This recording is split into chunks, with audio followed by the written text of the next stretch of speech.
Hello everyone, ये series का last part है। अगर आपने इससे पहले के पार्ट्स नहीं देखे तो जल्दी से देख कर आओ, काफी ज्यादा मजे की स्टोरी है। तो पिछले पार्ट्स में हमने देखा था कि कैसे इनर कंपटीशन के दौरान हमारे लू होंग की परफॉर्मेंस देखने के बाद एल्डर किन उससे इतने ज्यादा इम्प्रेस हो जाते हैं कि एल्डर ली से वो 20 स्टूडेंट को ना ले जाने के बदले सिर्फ हमारे लू होंग को ले जाना चाहते थे। अब 20 को डिसाइपल को बचाने के लिए एल्डर ली मान गए थे, लेकिन साथ ही इस शर्त पे कि 3 साल बाद अगर लू होंग 3 साल बाद वहाँ से वापस आना चाहे तो कोई भी उसे नहीं रोकेगा। टोरियल माउंटेन में जान का खतरा था, वहाँ जाने वाले डिसाइपल्स कभी वापस नहीं आते, इसलिए एल्डर ली हमारे लू होंग को 7 स्वॉर्ड देते हैं ताकि वो अपनी 7 स्वॉर्ड डबल फॉर्मेशन को प्रैक्टिस कर सके, वो भी अच्छे से। उन स्वॉर्ड्स के पास अलग अलग तरह की एट्रीब्यूट्स मौजूद थी। अपना अपना इक्विपमेंट लेने के बाद वो सभी सीधा बैटलफील्ड में लैंड होते हैं, जहाँ रूल समझाने पर आगे बढ़कर उन्हें काफी सारे मॉन्स्टर नजर आते हैं जिनके साथ अलग अलग सेक्ट के डिसाइपल्स फाइट कर रहे थे। वहाँ जाने पर उन्हें काफी सारे बुल मॉन्स्टर्स दिखते हैं जिन्हें रोकने के लिए एल्डर किन को भी फाइट करना पड़ता है।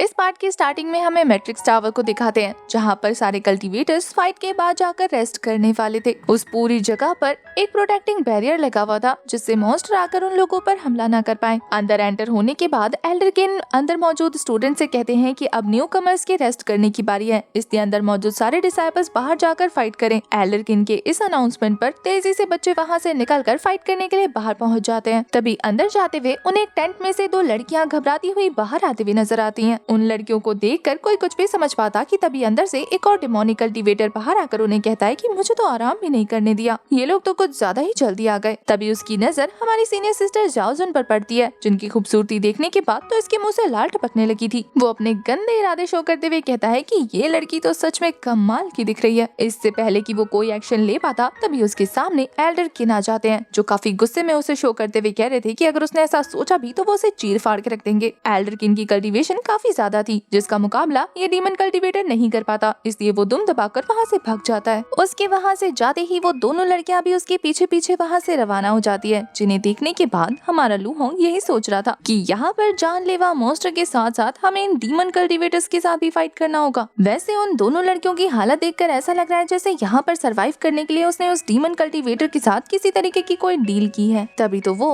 इन दोनों को अपनी उंगलियों पर नचा रहा है। तभी एल्डर ली सारे स्टूडेंट से कहते हैं कि उधर ध्यान देने की कोई जरूरत नहीं है, ये जो तुम्हें रेस्ट करने का टाइम दिया गया है, तुम लोग यहाँ से सीधा अपने टेंट में जाओ और इस वॉर जोन को अच्छे से समझो और उसके हिसाब से कल्टीवेशन करके खुद को प्रिपेयर करो, क्योंकि आगे की फाइट तुम्हारी जान भी खतरे में डाल सकते हैं। इसके बाद एल्डर ली ने उन सभी को रेस्ट करने के लिए सिर्फ 1 घंटे का टाइम दिया था, जिसे सुनने के बाद बच्चे बिना टाइम वेस्ट किए वहाँ से अपने अपने टेंट की तरफ निकल जाते हैं। सभी स्टूडेंट के वहाँ से जाने के बाद एल्डर किन एल्डर ली से कहते हैं कि अब हमें यहाँ से डायरेक्ट मैट्रिक्स टावर की तरफ जाना होगा। वहाँ पर एक फॉर्मेशन हब है और हमें वहाँ जाकर बैटलफील्ड को अच्छे से एब्जॉर्व करना होगा ताकि हम वहीं से सिचुएशन को डायरेक्ट कर सके। एल्डर ली भी रेडी थे, इसलिए वो दोनों मैट्रिक्स टावर की तरफ जाने लगते हैं। इधर दूसरी तरफ हमें लू होंग को दिखाते हैं, जो अपने टेंट के अंदर एंटर होते हुए ये सोच रहा था कि फिलहाल उसकी कल्टीवेशन इतनी भी अच्छी नहीं कि वो कॉम्बैट स्किल्स को अच्छे से मास्टर कर सके, और उसकी टीम में सिर्फ 2 ही लोग हैं जो सबसे ज्यादा स्ट्रॉन्ग है, एक तो वो और दूसरा सीनियर सिस्टर जाओजुन। अगर वो भी कमजोर पड़ गया तो सारा प्रेशर सीनियर सिस्टर जाओजुन पर पड़ जाएगा और वो ऐसा बिल्कुल नहीं चाहता। इसलिए अपनी कल्टीवेशन को इम्प्रूव करने के लिए वो अपने पास मौजूद उसी डीमन पर्ल का यूज करने लगता है, जो उसे सेक्ट ज्वाइन करने पर सीनियर सिस्टर जाओजुन नहीं दिया था। वो बिना अपना वक्त गवाए फटाफट उस पिल को रिफाइन करना शुरू कर देता है, जहाँ उस पिल की रिफाइनिंग स्टार्ट होते ही उसकी बॉडी से तेज एनर्जी रिलीज होना शुरू हो चुकी थी। उस डेमोनिक कोर को एब्जॉर्ब करने के बाद यहाँ लू होंग उस कोर को भी यूज करने लगता है, जो उसे बैटलफील्ड में आने के बाद एल्डर किन ने दिया था। ये पिल एल्डर किन ने इसीलिए दी थी ताकि वो लू होंग की कल्टीवेशन तेजी से इम्प्रूव कर सके, जिसका यूज करने पर हमारे लू होंग को काफी अच्छे रिजल्ट देखने को मिल रहे थे। इधर वो अपनी कल्टीवेशन कंटिन्यू रखता है, वहीं दूसरी तरफ टेंट के बाहर हमें दूसरे बच्चों को दिखाते हैं, जो कि बैटलफील्ड से फाइट करके सरवाइव करके अंदर आ रहे थे। अपनी शिफ्ट कंप्लीट करने के बाद वो कहते हैं कि चलो फाइनली इस बार उन्हें रेस्ट करने का मौका मिलेगा, वरना पिछली बार तो वो डीमन कल्टीवेटर आ गया था, जिससे बचने के चक्कर में वो लोग तो प्रॉपर तरीके से रेस्ट भी नहीं कर पाए। अगर न्यू टीम के साथ एल्डर्स नहीं आए होते तो पता नहीं ये डीमन कल्टीवेटर इनमें से कितनों को मार देता। इन लोगों की की बातों से हमें पता लगता है कि उस डीमन कल्टीवेटर के साथ जो 2 लड़कियां मौजूद थी वो असल में इन्हीं के सेक्ट की डिसाइपल्स थी, जिन्हें वो डीमन कल्टीवेटर पकड़कर उनकी कल्टीवेशन को सप्रेस कर चुका था और उन्हें जिंदा छोड़ने के बदले वो उन्हें अपने साथ ले गया यूज करने के लिए। बेचारी वो दोनों लड़कियां ना चाहते हुए किसी बुरे जाल में फंस गई। वो लोग इस बारे में बात कर ही रहे थे कि तभी अचानक से उन्हें काफी सारे मॉन्स्टर की रोर करने की आवाज सुनाई देती है। चेक करने पर उन्हें पता लगता है कि एक बड़े से ड्रैगन के साथ काफी सारे मॉन्स्टर उन्हीं की तरफ आगे बढ़ रहे हैं, जो धीरे धीरे उनके रेस्टिंग एरिया के बैरियर की तरफ पहुंच गए थे। उन सारे मॉन्स्टर के झुंड को एक साथ हमला करता देखकर वो बच्चे जो कि रेस्ट करने जाने वाले थे वो सभी को चिल्ला चिल्ला कर आगाह कर देते हैं कि मॉन्स्टर का हमला होने वाला है, इसलिए सभी लोग प्रिपेयर हो जाओ। उस वक्त टेंट के आसपास जितने भी स्टूडेंट मौजूद थे वो सारे के सारे अपने वेपन के साथ रेडी हो जाते हैं। ओल्ड डिसाइपल के साथ हमारी सीनियर सिस्टर ज्याओ जुन भी रेडी हो जाती है। यहाँ सीनियर सिस्टर ज्याओ जुन नोटिस करती है कि जो मॉन्स्टर इन सारे मॉन्स्टर्स को लीड कर रहा है वो 9th ग्रेड का मॉन्स्टर है और बाकी जितने भी मॉन्स्टर हैं वो सारे 8th रैंक के मॉन्स्टर हैं, यानी उनसे फाइट करने में इन सभी को प्रॉब्लम होने वाली है। वहाँ मौजूद सारे डिसाइपल बिना एक भी मौका गवाए अपनी अपनी टीम को लीड करना शुरू कर देते हैं। जहाँ पोजीशन लेने के बाद वो सभी बैरियर से बाहर कूद गए थे और फिर सभी ने अपने अपने लेवल के हिसाब से मॉन्स्टर डिसाइड करके उनके साथ फाइट करना शुरू कर दिया था। सारे ही डिसाइपल काफी ज्यादा पावरफुल थे। वो अपनी एनर्जी रिलीज करके उन सारे फ्लाइंग ड्रैगन को मारना शुरू कर देते हैं। उन सभी का टीम लीडर तो एक ही स्वॉर्ड स्लैश में काफी सारे डीमंस को जान से मार दे रहा था। यहाँ तक कि उसकी स्वॉर्ड स्किल्स भी काफी ज्यादा इम्प्रेसिव थी। वो तो डिवाइन स्वॉर्ड को भी समन कर पा रहा था, जिसके एक स्पिरिचुअल अटैक से 3 ड्रैगन एक साथ मारे जाते हैं। उन सभी फाइट के दौरान यहाँ हमें लू होंग को दिखाते हैं, जिसकी कल्टीवेशन अभी भी कंटिन्यू थी, पर अब तक उसने पूरी तरह से उस डीमन कोर को एब्जॉर्व कर लिया था, जिससे उसकी बॉडी ब्रेक थ्रू करना शुरू कर देती है। देखते ही देखते उसकी बॉडी से काफी तेज एनर्जीज रिलीज हो रही थी और वो अब 6th रियाल्म पर पहुंच चुका था। अब वो पूरी तरह से कॉन्फिडेंट था कि वो अपने 6th लेवल की कल्टीवेशन के साथ 8th ग्रेड के मॉन्स्टर्स को तो आराम से हरा देगा। अब तक उसका सारा फोकस अपनी कल्टीवेशन पर था, इस वजह से उसे बाहर की फाइट के बारे में कुछ पता नहीं चला। पर अपना ब्रेक थ्रू कंप्लीट करने के बाद जब वो खुद से ही बातें कर रहा था, तभी अचानक से उसे बाहर से फाइट करने की आवाजें सुनाई देती हैं। तो वो बिना 1 मिनट भी जाया करते हुए अपने टेंट से बाहर आकर बाहर का मुआयना करने लगता है। बाहर चारों तरफ अफरा तफरी के बीच में उसे काफी सारे मॉन्स्टर्स काफी सारे बच्चों को मारते हुए और काफी सारे बच्चे मॉन्स्टर्स को मारते हुए नजर आते हैं। अब जैसा कि एल्डर किन ने उसे कहा था कि सबसे पहले तुम्हें बैटलफील्ड को अच्छे से ऑब्जर्व करना है, तो लू होंग ऐसा ही करता है। सबसे पहले वो पावरफुल डिसाइपल्स को देखने लगता है कि आखिर वो कौन सी स्ट्रेटेजी को अपनाते हुए फाइट कर रहे हैं, ताकि वो उन्हीं टेंट का यूज करके फाइट कर सके। तभी अचानक से उसकी नजर सामने वाली टीम के लीडर पर पड़ती है, जो कि सबसे पहले पावरफुल मॉन्स्टर्स को मार रहा था ताकि वो अपनी टीम को लीड ना कर पाए। वो कहते हैं ना कि बड़े वाले मॉन्स्टर को मार दो तो छोटे वाले मॉन्स्टर कंफ्यूज हो जाते हैं कि आखिर उन्हें करना क्या है, तो उन्हें अच्छे से मैनिपुलेट किया जा सकता है। या तो कभी कभी अपने लीडर के मरने पर वो डरकर भाग जाते हैं या फिर उन्हें मारना आसान हो जाता है। लू होंग जब उस सीनियर को इस तरीके से फाइट करता देखता है तो उसे ये टेक्निक काफी ज्यादा कमाल की लगती है। वैसे जब लू होंग बोट पर था तब उसे सीनियर सिस्टर जाओ जुन ने बैटलफील्ड के बारे में काफी सारी चीजें बताई थी कि पहले यहाँ पर सिर्फ 8th ग्रेड के मॉन्स्टर ही पाए जाते थे, लेकिन अब यहाँ पर 9th ग्रेड के मॉन्स्टर की संख्या भी काफी ज्यादा बढ़ चुकी है। जिस सीनियर को हमारा लू होंग ऑब्जर्व कर रहा था उसने देखते ही देखते तो 8th ग्रेड के डीमंस को जान से मार दिया। उसकी कॉम्बैट अवेयरनेस हमारे लू होंग को काफी ज्यादा इंप्रेसिव लगती है। उस पर्सन के फाइट करने का फ्लो देखने के बाद हमारा लू होंग समझ गया था कि ये बंदा फाइट तो अच्छा कर ही रहा है, साथ ही से ये भी पता है कि खुद को प्रोटेक्ट कैसे करना है। सबसे पहले तो वो मैट्रिक्स टावर के पास आकर ये देख रहा है कि कौन सा डिसाइपल मुसीबत में है, फिर उसके पास जाकर उसे बचा रहा है। उसके बाद फिर से चीजों को एनालाइज करने के लिए वो वापस मैट्रिक्स टावर के पास आ रहा है और इससे अपनी कल्टीवेशन को थोड़ा थोड़ा वो सेफ भी कर पा रहा है। जैसा जैसा लू होंग डिस्क्राइब कर रहा था ये बंदा वैसा वैसा ही बिहेव कर रहा था। सच में बैटलफील्ड में उसकी अवेयरनेस काफी ज्यादा जबरदस्त थी। एक तो वो एक जगह पर टिक नहीं रहा था ताकि मॉन्स्टर उस पर निशाना लगाकर अटैक ना करे, और दूसरा वो उन्हीं मॉन्स्टर को निशाना लगा रहा था जो बाकियों पर काफी बुरी तरीके से हमला कर रहे थे। ये सब देखने के बाद तो मॉन्स्टर ग्रुप के लीडर को काफी ज्यादा गुस्सा आने लगता है, जो कि 9th ग्रेड का मॉन्स्टर है। वो अपने साथियों को मरता देखकर गुस्से में काफी तेज लेजर बीम रिलीज कर चुका था, जिससे 2 स्टूडेंट तो मरते मरते बचते हैं, पर लकीली उन्होंने वक्त रहते हुए उस अटैक को डॉज कर लिया था, जिससे वो काफी पीछे हट चुके थे। वहीं दूसरी तरफ हमें दिखाते हैं कि अभी वो ठीक से खुद को संभाल भी नहीं पाए थे कि पीछे से 2 सिर वाला वो वुल्फ उन पर अटैक करने के लिए घात लगा चुका था।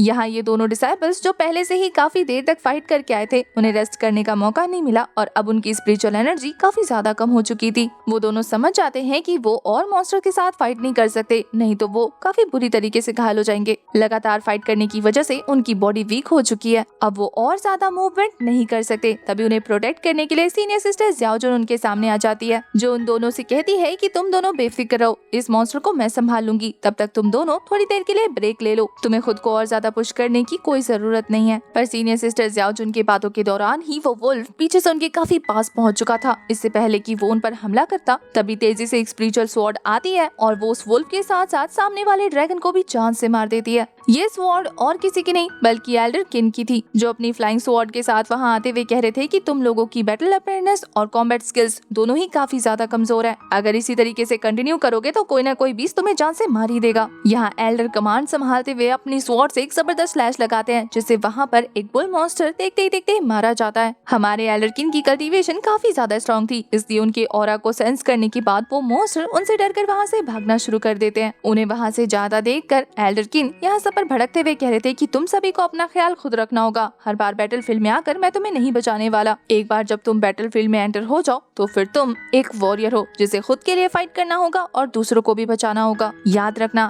यहाँ पर तुम्हें दूसरा मौका कोई नहीं देने वाला, इसलिए अपने 6 के 6 सेंसेस का यूज करके फाइट करो। मैं हर बार इतनी इजीली तुम लोगों को बचाने नहीं आऊंगा जब तक की सिचुएशन काफी ज्यादा टेंस ना हो जाए। एल्डर किन उन्हें साफ साफ लफ्जों में कहते हैं कि खुद को स्ट्रॉन्ग करो वरना यहाँ पर मारे जाओगे। एल्डर किन अपनी जगह बिल्कुल सही थे, इसलिए बच्चे उनकी बातें सुनने के बाद काफी ज्यादा बुरा फील कर रहे थे। लुओ होंग जो कि अब तक वहाँ पहुँच गया था, वो भी एल्डर किन की बातों से एग्री करता है। यहाँ पर लुओ होंग सबसे ज्यादा छोटा था, इसलिए सारे सीनियर उसे आकर समझाने की कोशिश कर रहे थे। सभी लोगों को एग्जॉस्टेड देखने के बाद यहाँ लुओ होंग उन्हें स्पिरिचुअल फ्रूट प्रोवाइड करता है। सीनियर सिस्टर जियाओ जुन उसकी काइंडनेस के लिए उसे थैंक यू बोलते हुए कहती है कि उसे इसकी काफी ज्यादा जरूरत थी, क्योंकि फाइट करने की वजह से उन सभी की पावर बहुत ज्यादा कम हो चुकी है। यहाँ पर सारे ही सीनियर्स काफी ज्यादा एक्सपीरियंस थे, तो वो लुओ होंग को अपनी अपनी तरफ से काफी सारे सजेशन देते हैं कि जब भी तुम्हारी बारी आएगी, अपनी बारी आने पर बैटलफील्ड में जाकर काफी ज्यादा केयरफुल रहना, क्योंकि वहाँ चारों तरफ से तुम पर हमला होगा। और किसी भी डीमन बीस्ट के क्लोज इतने मत जाना, अकेले तो बिल्कुल भी नहीं, क्योंकि यहाँ इस बैटलफील्ड के मॉन्स्टर्स काफी ज्यादा जंगली हैं और बहुत ज्यादा चालाक भी। कई बार तो कल्टीवेटर्स को चकमा देने के लिए वो झूठा मरने का नाटक करते हैं, और जैसे ही कल्टीवेटर रिलैक्स हो जाता है वो पीछे से उस पर हमला कर देते हैं। इस तरीके के अटैक्स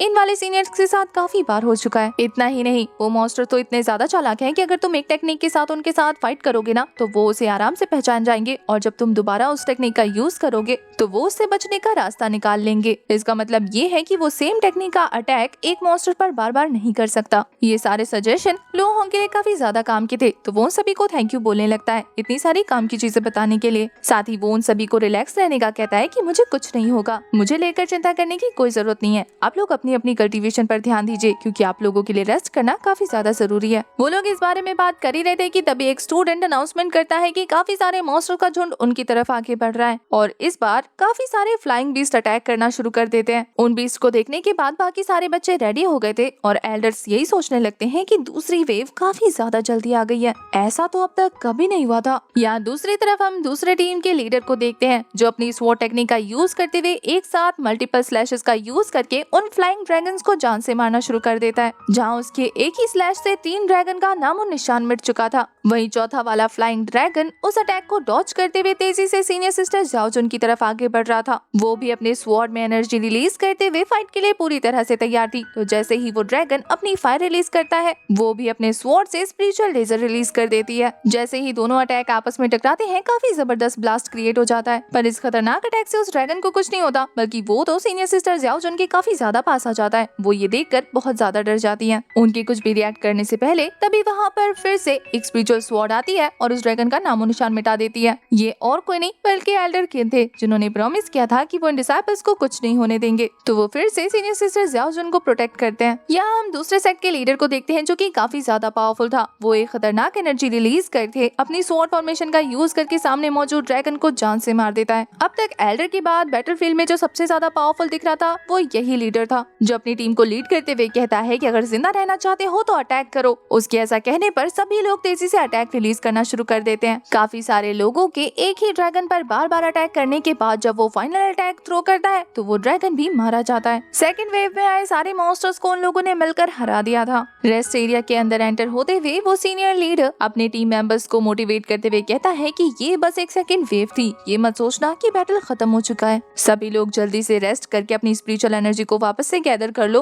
क्योंकि अगर दूसरी वेव जल्दी आ गई तो फिर हम लोगों के लिए उसे संभालना मुश्किल हो जाएगा। लुओ होंग तो ये सब देखकर हैरान था। वो कहता है कि बस सिर्फ एक सेकंड वेव थी ये, इतने सारे मॉन्स्टर्स को मारने के बाद भी अभी तक बैटल खत्म नहीं हुई। उसे नहीं पता था कि बैटलफील्ड इतना ज्यादा खतरों से भरा होगा। हर बार चुनौतियों को एक्सेप्ट करने वाला लुओ होंग भी इस सिचुएशन से परेशान होने होने लगता है। वो कहता है कि आखिर ये किस तरीके की जगह है, क्या वो अपनी कम कल्टीवेशन के साथ इस बैटलफील्ड में ज्यादा देर तक सरवाइव कर पाएगा। उसके इस सवाल के साथ हमारा ये वाला पार्ट भी एंड हो जाता है और इस सीरीज का फर्स्ट सीजन भी। आपको ये सीरीज कैसी लगी कमेंट करके जरूर बताना। और हाँ, ज्यादा परेशान होने की जरूरत नहीं है, जैसे ही इसका सीजन 2 ऑन एयर होगा मैं इसकी एक्सप्लेनेशन लेकर हाजिर हो जाऊंगी। तब तक के लिए आप बाकी सीरीज को एंजॉय कीजिए।